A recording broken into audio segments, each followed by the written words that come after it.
Good morning दोस्तों, मैं आपका दोस्त और होस्ट राहुल। आज मैं आपको चाइना के अपने पड़ोसी देश चाइना के बारे में कुछ बताऊंगा। चाइना इंडिया से आगे क्यों निकल गया, उसमें मैं आपसे बातें करूंगा। उसमें आपको मैं 10 पॉइंट बताऊंगा। 10 पॉइंट में आप समझ जाएंगे कि चाइना इंडिया से आगे क्यों निकल गया। तो पहला पॉइंट है मास प्रोडक्शन एंड डंपिंग। पहला पॉइंट है mass production and dumping. China करता क्या है कि वो इतना अपना जो प्रोडक्शन होता है उसको इतना स्केल अप करता है, और इतना स्केल अप करेगा और फिर इतना क्लस्टरिंग करेगा उस प्रोडक्शन का। और जिस कंट्री में डंप करेगा उसको पहले मार्केट चेक करेगा कि उस मार्केट में उस चीज़ का कितना प्राइस चेक करने के बाद उस मार्केट में वो पूरा डंप कर देता है अपने प्रोडक्ट को, और उस मार्केट से कम दाम पर अपने प्रोडक्ट को बेचेगा, जिससे दूसरे का मार्केट को वो तहस नहस कर देता है और अपना उसका खुद का मार्केट को वह हाई क्लास बना लेता है। दूसरा पॉइंट है competitive pricing with reverse manufacturing. हाँ दोस्तों, दूसरा पॉइंट है competitive pricing with reverse manufacturing. इसमें चाइना करता क्या है, तुम अमेरिकन हो, इन्वेंशन करो, खोजे करो, तक नई टेक्नोलॉजीज लाओ, और चाइनीज़ हम कुछ नहीं करेंगे। वो करते क्या है, कोई चीज़ कोई कंट्री इन्वेंशन करती है, जैसे अमेरिका ने कुछ इन्वेंशन किया, वो उसे खोलते हैं, खोल के देखते हैं कि इसमें क्या क्या कैसे क्या बना है और कैसे बनाया गया है।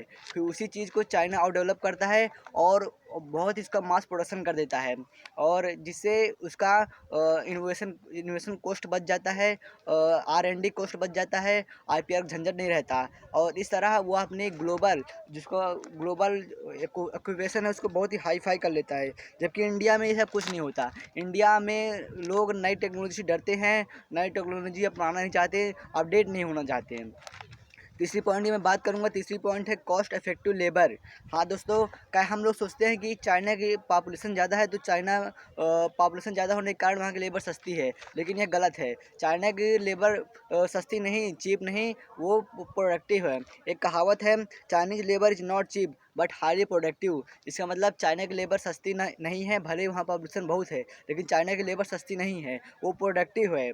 चाइनीज़ लोग वहाँ पर जो स्किल डेवलपमेंट है वो एक्चुअली डेवलप किया गया है। वहाँ पे कोई जो स्किल डेवलपमेंट है वो बेस उसका बहुत ही मजबूत है। जैसे इंडिया में कोई टेक्नोलॉजी नहीं आई और उसको बनाने के लिए कुछ कहा जाए, जैसे 10 लोग मिलकर एक बनाएंगे तो वहाँ के 10 लोग मिलकर 100 ठो बनाएंगे। इतना बहुत ही अंतर है, उनका कॉस्ट इफेक्टिव लेबर उनका बहुत ही हाई क्लास है। चौथा पॉइंट है experience and expertise. Experience and expertise China की बहुत इंपॉर्टेंट चीज़ है। मैं आपको इसके बारे में बताऊंगा। चाइना, एक कहावत आपने सुनी होगी, करत करत अभ्यास जड़मति हो सुजान, मतलब प्रैक्टिस मेक्स ए मैन।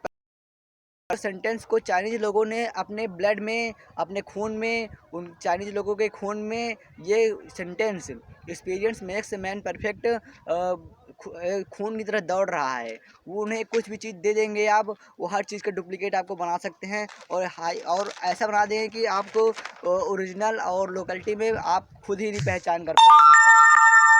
और पांचों पॉइंट है स्टेबिलिटी। मल्टीनेशनल कंपनी इंडिया में आते हैं तो वो घबराते हैं, परेशान रहते हैं, किसकी सरकार चलेगी, किसकी सरकार नहीं चलेगी, ब्यूरोक्रेसी कैसी है, किसकी किससे बनती है, किसकी किससे नहीं बनती। वहाँ वहाँ इंफ्रास्ट्रक्चर